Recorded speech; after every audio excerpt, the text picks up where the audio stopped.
loves, welcome back to the channel.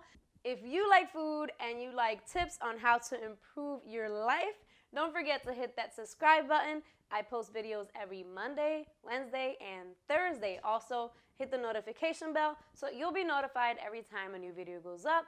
And yeah, so today I'm going to be showing you guys how to make a vegan pesto, and this is going to have a little bit of a twist. It's going to be slightly different than the usual pesto. Let's get veggie. Oh, you guys, it's snowing outside. How exciting is that?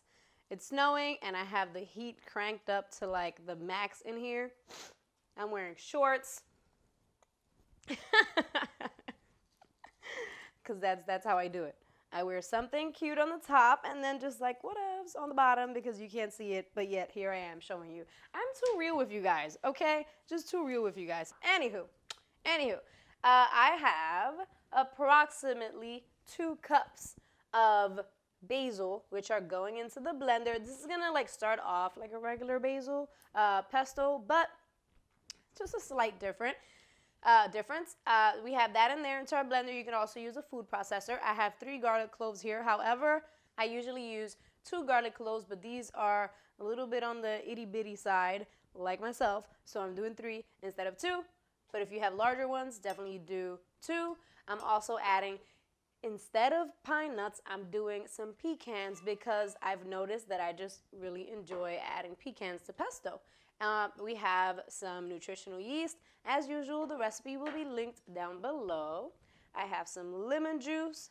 We also have some vegetable oil. I've tried making pesto without oil and it just doesn't taste right. You know, there's certain things that I feel personally like I have to add a little oil to. Of course, you don't necessarily have to. Maybe you can just add a little water instead to help it kind of like blend. But I have cut back a lot on oil, but certain recipes I won't get rid of it. Even though for this recipe I used to use a lot more oil and I've cut it in half, so that's probably too much salt. I'm just rambling on and probably adding a little too much salt. But anywho, you're gonna do salt and pepper to taste. Usually after you blend it is fine, but since I'm used to kind of like eyeballing the stuff, I'm doing it now, and we're gonna blend this up until it's nice and smooth. I'm gonna give it a quick taste and see if we need to add any more salt and pepper or anything like that, but I don't believe we have to. Oh, woo! That is so good. You guys have to make this.